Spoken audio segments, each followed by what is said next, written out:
आज हम जानेंगे गेहूं में पहली सिंचाई करने का वैज्ञानिक समय वैज्ञानिक तरीका क्या होता है। पहले सिंचाई पे कौन सी खादें हमें डालनी चाहिए जिससे हमें अच्छा लाभ मिले। सबसे पहले हम जानते हैं समय। पहली सिंचाई हमें गेहूं में कब करनी चाहिए। हालांकि अभी बरसात हुई है आज हमारे यहाँ पे, तो अगर आपके वहाँ पे भी बरसात हुई होगी अच्छे से तो सिंचाई की आवश्यकता भी नहीं है। वैसे पहला पानी गेहूं की फसल में अगर हम बात करें तो लगभग बुआई के 20 दिन के बाद आपको लगाना होता है। अगर आपकी मिट्टी थोड़ा ज़्यादा हल्की है तो वहाँ पे आप 18-20 दिन पे भी पहला पानी लगा सकते हैं। वैसे जो सबसे वैज्ञानिक तरीका होता है वो होता है 21 से 25 दिन। गेहूं की बुआई के 21 से 25 दिन का जो समय होता है यह काफ़ी अनुकूल समय होता है गेहूं में पहला पानी लगाने के लिए। अब पहला पानी लगाने का समय तो आपने जान लिया, अब यहाँ पे मात्रा भी आप जान लीजिए, क्योंकि पहला पानी लगाते समय काफ़ी सावधानी बरतनी होती है। जब हम पहली सिंचाई करते हैं उस अवस्था को हम क्राउन अवस्था या फिर जड़ अवस्था भी बोलते हैं। इस समय जड़ों का विकास होना स्टार्ट होता है।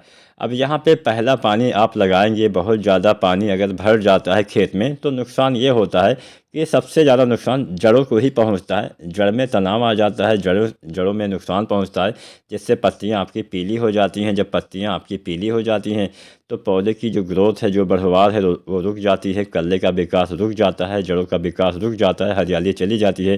पीलापन आने से आपके पौधे में बहुत नुकसान होता है।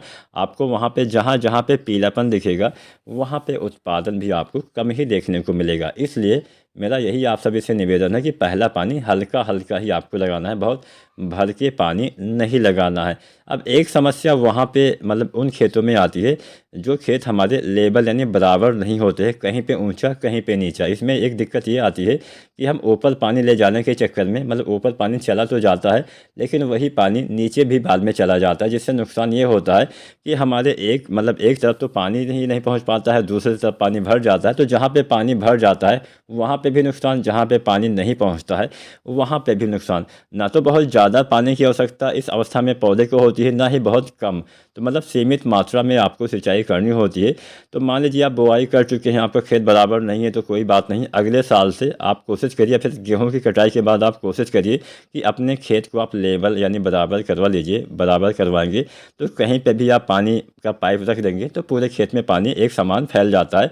और वहीं दिक्कत तब आती है जब हमारा खेत एक समान नहीं होता है। तो यहाँ पे जहाँ पे एक समान खेत ना हो वहाँ पे आप एक चीज़ ये भी कर सकते हैं कि वहाँ पे जो नालियाँ बनती हैं, जो हम बीच बीच में बनाते हैं जिससे हम सिंचाई करने में हमें थोड़ा सा मदद मिलती है, तो वो नाली आप ज़्यादा मात्रा में बनाइए और एक एक नाली में आप पानी लगा दीजिए। जहाँ पे आपको पता चल जाएगा कि हाँ इस नाली में पानी भर गया तो दूसरे नाली में आप लगाएंगे। तो ऐसे करके आप जो हमारे खेत थोड़ा ऊपर नीचे होते हैं या फिर जहाँ पे भौगोलिक स्थिति अच्छी नहीं है, पूरा ढलान टाइप का रहता है, वहाँ पे भी आप इस तरह से सिंचाई करेंगे तो अच्छा लाभ मिलेगा। तो यहाँ पे हमने समय आपको बता दिया, हमने ये भी बताया कि आप कम सिंचाई करिए। अब पहले पानी पे हम 2-3 खादों का इस्तेमाल करते हैं। जैसे पहली चीज़ तो आपको यूरिया डालनी होती है, लेकिन सिंचाई के बाद ही यूरिया डालिएगा, वो बेहतर रहता है। तो यहाँ पे यूरिया आपको डालनी होती है 40-45 किलो, यानी एक बैग के आसपास यूरिया डालिए। इसके साथ में आपको डालना है जिंक। जिंक कितना डालना है? 33% वाला जिंक सल्फेट आपको डालना है 5 से 6 या 7 किलो, इतनी मात्रा पर्याप्त रहने वाली है।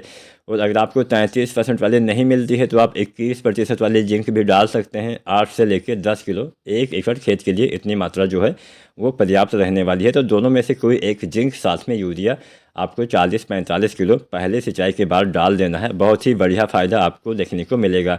अब इसके साथ अगर आपका थोड़ा सा बजट है, अगर आप चाहते हैं कि और अच्छे से ये खादें काम करें तो आप डालिए सल्फ़र। जो सल्फ़र 90% वाला आता है 3 से लेकर 4 या 5 किलो तक 1 एकड़ के हिसाब से आपको डाल देना है। अगर आप सल्फ़र का इस्तेमाल यूरिया के साथ करते हैं तो नाइट्रोजन की क्षमता बढ़ जाती है। पौधे को ज़्यादा मात्रा में नाइट्रोजन मिलने से पौधे का विकास और सही से होता है। इसके साथ साथ धीरे धीरे नाइट्रोजन मिलता है और लंबे समय तक मिलता रहता है। इसके साथ साथ सल्फ़र डालने से भी फ़ायदा होता है, हरियाली आती है, सल्फ़र से बहुत अच्छा लाभ देखने को मिलेगा, कल्ले भी अच्छे आएंगे। तो ये 3 खादें पहले पानी के बाद आपको डालना होता है। वीडियो पसंद आई हो तो लाइक करें।